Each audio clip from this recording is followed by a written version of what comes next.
So, I'm dealing with this book, this one book, Shlomo Carlebach, Torah commentary, Bereshit, First Genesis, and that's it. Whatever is in this book is fair game for me right now, and the rest of it is I'm not going to deal with it. But on the basis of what I see here, he's talking about two covenants. And he focuses covenant number one on Noach, and he focuses covenant number two on Sarah and, well, first of all, Abraham, but also Sarah, his wife. So these two covenants, first of all, I'm going to start making some general conclusions, which I'm sure a certain number of you will find totally unsatisfactory, and you'll be pushing a lot of delete buttons in a moment. But the first thing I want to say, to get to the point here quickly, is by covenant, I see Shlomo is talking about a certain Kabbalistic system of ideas, not a particular document that somebody wrote once upon a time 2 million years ago, with a certain God that I don't know much about myself, so I can't get into all that. But I'm talking about a certain way of thinking that in this book is symbolized on the one hand by one covenant, one agreement with Noach, and on the other agreement with Abraham and Sarah. And of course, as it suits my fancy, it just so happens that since I like to look at things and boil things whenever possible down to their logical foundations, I'm saying right off the bat that when he's talking about Noach, he's talking about what I would say is to a certain extent what would be encompassed in the Aristotelian tradition of Kabbalah, which starting from Aristotle and then highlighted by Maimonides, Guide for the Perplexed, in part 2, where Maimonides quotes 26 principles right out of Aristotle and tells you he's doing that. And then, as Nisan Mandel says in the philosophy of Chabad, since Chabad is a continuation in many ways of Maimonides, so we're talking about Chabad, and we're also talking about Ashlag, which in many ways is also a continuation of that same tradition. Just in short, a couple of notes about that. That's a tradition that sees reality in terms of one big organism, an amoeba, some kind of super life form in which all the parts are related, like the heart is related to the brain, and the whole body is the supervision of maybe some of the brain or something, or some vitalistic force. And that you can find that in a certain, represented these days, in, for example, in the Chabad Empire, where we have the idea of a Rebbe on top, and all the different organisms in the system are somehow functioning like fingers or pancreases or livers of that Rebbe, that big idea that constitutes the Chabad ideology. And there's a great emphasis on rationalism that comes down a lot from Maimonides' concept, for example, of prophecy and Maimonides' idea, when certain message or light or shefa, abundance flows down from God. It first addresses itself to the left side of the tree of life, the side of Bina, Din, making distinctions. And so Maimonides tells us we first need to use our rational faculties to deal with situations. And then when we get to the end of our wits there, then we're entitled to move over to the right side, to the side of intuition.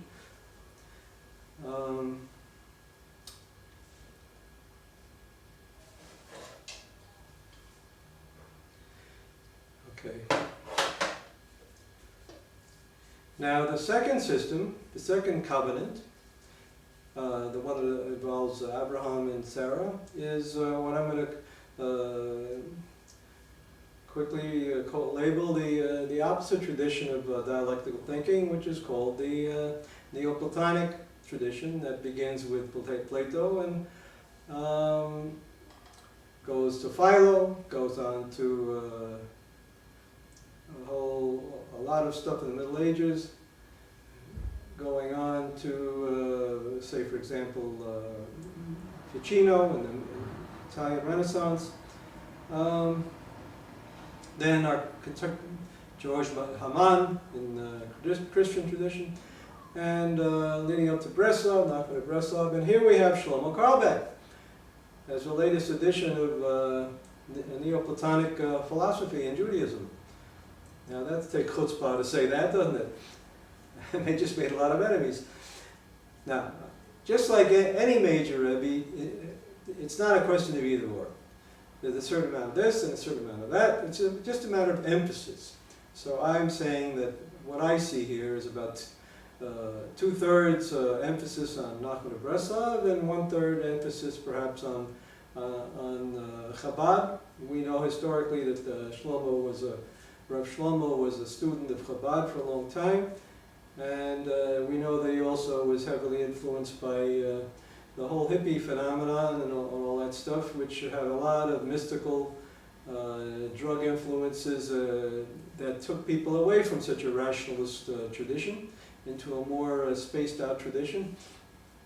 And so I think, like myself, I mean, that same 60s, 70s thing blew me right out of medical school and blew me right into New York experimental theater world. Now, I know how strong that stuff can be, and I just like everybody else, I was playing around a little bit of weed, but I don't know what kind of stuff what went through Shlomo Carlebach's mind. Like I say, I don't know much about him, but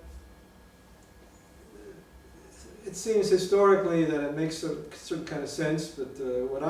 But again, what I'm basing myself here is on the book, and I see it in the book, and that's what I want to try to demonstrate here in this video. It might take one video, it might take a couple more. I don't know how until I get this message out here.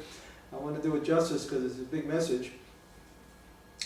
Okay, so that's my basic flight plan here, and like I said, I have 10 sections from the book that I want to deal with, comparing basically Noah thinking with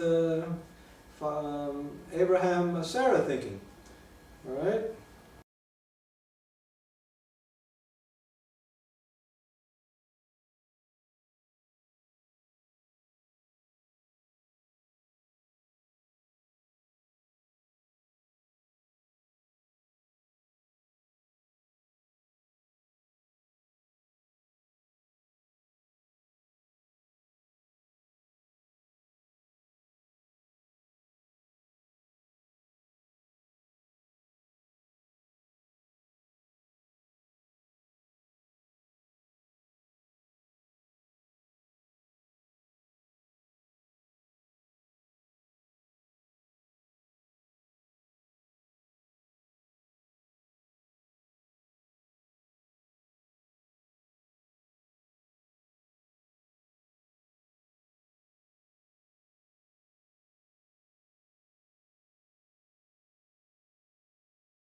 Here's my list of main points from the Noach dialectic.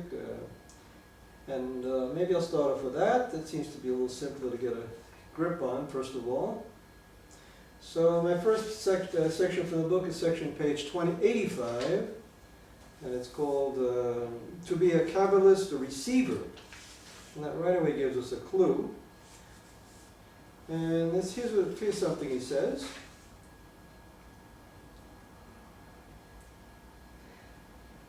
There's so much light in the world. As long as the world is existing, there is so much light coming down from heaven. It's unbelievable how much energy there really is. So what happens to it? Sadly enough, most of it is just floating around. Nobody picks it up. Nobody stops to pick it up. You know what Noach did? Can you imagine one good man in a whole lot? Where does he get his strength from? He picked up this light that simply exists as long as the world exists. Again, he picked up this light that simply exists as the world exists. Now that's a loaded sentence. So what kind of light can be picking up? He just picked it up now. You know, Shlomo Carlebach is not known for his precise logical prose here. He's talking in metaphors, he's talking in all kinds of images that he likes to use, stories. All right? It's not like one day Noach, when he goes out there and looks up in the heavens, and oh boy, look at that light, I'll pick some here, I'll pick some there, I'll pick some there, put it in my pocket. Okay, now I'm a paragon of virtue or something like that. No, not that. This is I'm looking for the logic. If you want to get a whole string of metaphors and songs and enjoy yourself, go back to Shlomo. Then you don't need me for that. But like I said, full step in where angels fear to tread.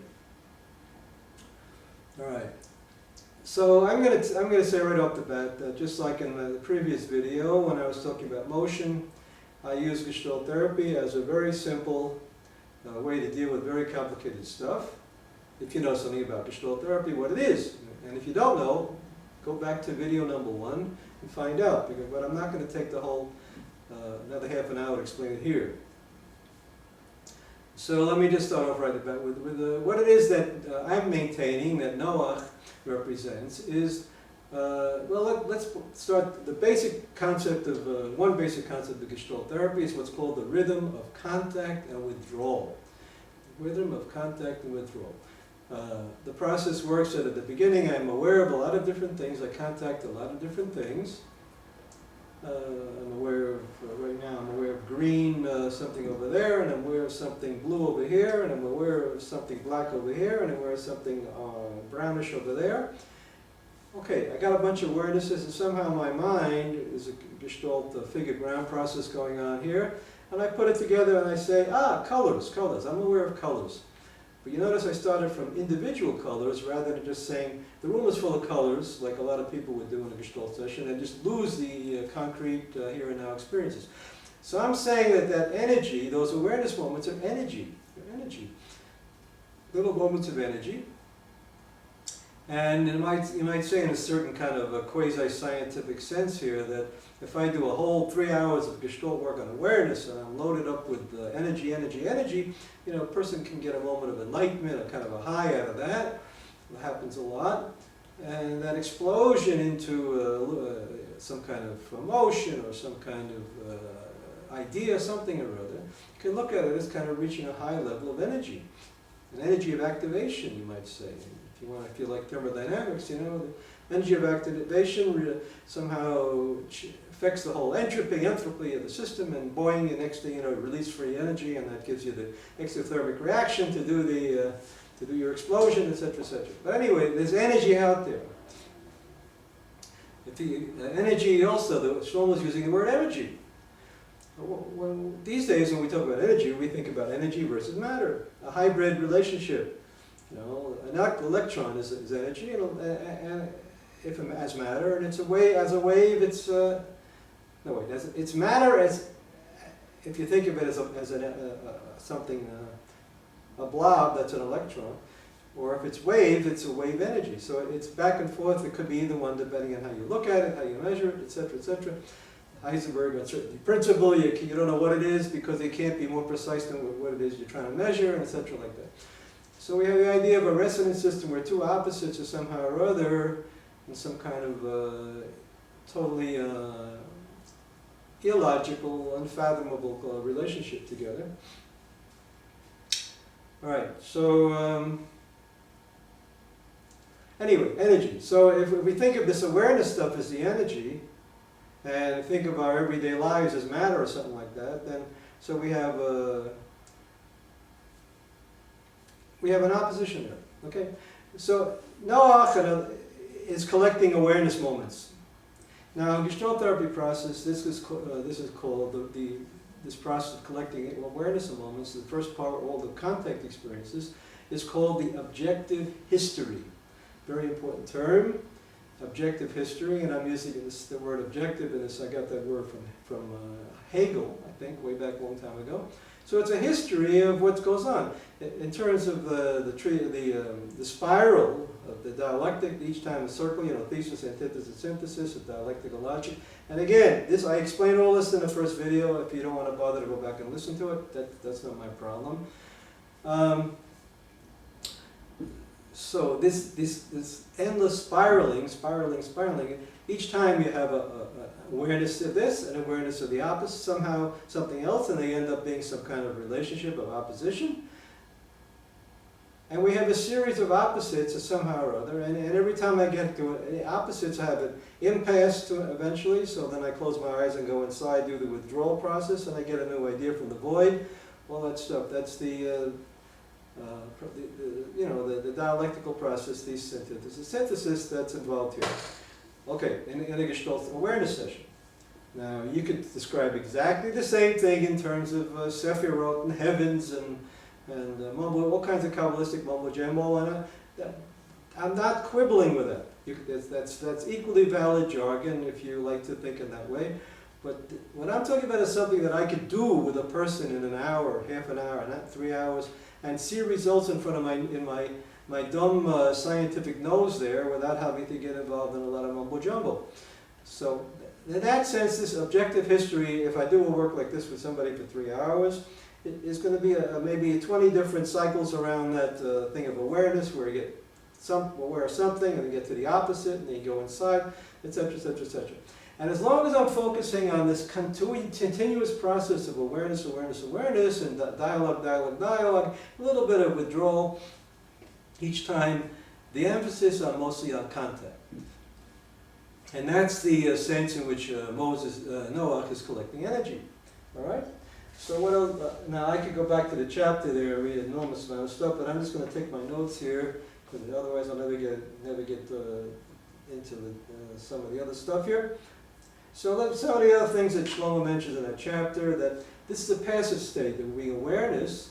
He's aware. He's resting. Shlomo talks about this is something you get to after all the ego klipot fall off. Right, he talks about this being a state that we get to after Yom Kippur, if you've done all your theological homework and you've cleaned yourself out, your neshama out. So then you're starting awareness and awareness and awareness. Every child, in a sense, is in a certain hypothetical sense, is it a kind of a blank book, blank blackboard or something, that sheet of paper that starts writing from scratch, Of course, it never happens, but this is idealistic thinking. And so at the end of that chapter, begins page 85, we see Noach as a symbol of a covenant. The covenant that this world will always be renewed, because this awareness stuff is endless, and if it didn't happen, the person wouldn't be alive, An amoeba is in contact with another amoeba, with the water, with what he's nibbling at that moment. That basic process of an organism relating to either to environment or to its own body or to its needs or fantasies or whatever, that is by definition endless, because otherwise there'd be nobody around to talk about it. So what we can't talk about is endless, and what we don't know about, we're dead anyway, so it doesn't matter. Okay. So that's the example of Noah. Let's take the same. How does that contrast with the dialectic, the Platonic system? So going back, that was an organismic model. You know, awareness is this a spiral here is an organic process. You see it in the helix of DNA. You see it in the spiral of the Kabbalah. It's a life process. And it lends itself to what's called inductive logic rather than deductive logic. The deductive logic is a system, I have an idea, let's see, there's cars, so then there's Chryslers and there's Fords breaking up cars, and then inside every Chrysler there's the seat, and there's the lights, and there's the motor, and there's endless ramifications. You take the idea of car, you break it down into a big system, that's called deductive logic, from the general to the specific. The opposite of that is inductive logic. I start from a million moments of awareness, and by doing what I just did, there's an integrated process goes on until we get to the big explosion or enlightenment moment, and the whole idea of glory of God, the same process. You know, the Hebrew word for glory, koved, tangibility. Tangibility. What's tangible? I'm aware of this, I'm aware of that. Everything is tangible, and it's a kind of integral calculus. We add them all up from 1 to infinity, and that's the glory of God at that moment, or however. All right, next. So that's an organic system. That's Aristotelian, Maimonides type thinking. Now, what's the opposite of that? Okay.